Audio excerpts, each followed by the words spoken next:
চাওক এইটো ভাষা হৈছে মই 10 বছৰৰ পৰা কৈ আছো বোলে অসম কংগ্ৰেছ যি হোক আগৰ পৰা থাকক আজি নতুন কংগ্ৰেছ যি আছে ইসকলে সবেই কংগ্ৰেছ বিজেপিৰ বি টিম হিচাপে কাম কৰি আছিল ইসকলে আমাৰ ওপৰত বদনাম দিছে আমি বিজেপিৰ বিৰোধ আমি বিজেপিৰ বিৰোধে কোনোদিন কাম কৰা নাই মই বাৰ কৈ আছো এতিয়া 1 বছৰৰ পৰা কংগ্ৰেছ বিজেপিৰ এ টিম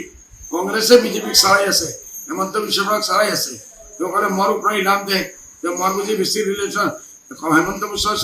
শৰ্মা মই যিটো কৈছিলো বোলে চিফ মিনিষ্টাৰ বনাব লাগে এই টাইমত যেতিয়া সি কংগ্ৰেছৰ লগত আছে মই আজি বিজেপিৰ জমানাত কোৱা নাই এইটো সবে ডেট ওলাই চাওঁ মই চেলেঞ্জ কৰি আছো আৰু সবে মোৰ ৰেডিঅ' ইণ্টাৰভিউ দেখাই আছে যে আগমন চাব এতিয়া আপোনালোকে কি কৰিলে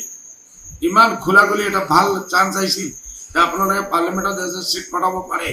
আমি 1.5 মাহ আগৰ পৰা কৈ আছো বোলে ইউডিএফৰ প্ৰেচিডেণ্টে কেনে আমি 6 বাৰ আপোনালোকক সাপোৰ্ট কৰিছো আপোনালোকে আবাদা আছিল গগৈ চাব এইবাৰ আমাক দিব এইটোৰ কাৰণে আমি ৰিকুৱেষ্ট কৰিছিলো আমি সোনিয়া গান্ধী লেখালে একটা লিখিছো প্ৰিয়াঙ্কা গান্ধী আমাৰ ৰাহুল গান্ধীজি সবৰ ওচৰত খাৰগেজি সবৰ ওচৰত লেটাৰ লিখিছো অসম কংগ্ৰেছৰ সবৰ ওপৰত লিখিছো তথাপিও কালি লাষ্ট গল কংগ্ৰেছে কোনো সাপোর্ট আমাক দিয়া নাই বলকে আমি তো 10 দিন আগে কৈছো অন্য থার্ড কোনো মানুহ ইন্টেলেকচুয়াল মানুহ দিলে আমি সাপোর্ট দি দিম এইটোও লোৱা নাই মতলব হল ইসকলে হেমন্ত বিশ্ব শৰ্মাই কৈ দিছে বোলে 3য় সিটটো মোৰ লাগে আৰু এইটো কংগ্ৰেছে কালি উপহাৰ দি দিছে কংগ্ৰেচুলেশ্যন টু অল কংগ্ৰেছ মেম্বাৰ্স এইটো কাৰণে আমি সবে এই ইলেকশ্যনত এক জেগাত আপোনালোকে খুদিব এক কেণ্ডিডেট কংগ্ৰেছৰ যে আপোনালোকে বিজেপি কিয় ভোট দিছে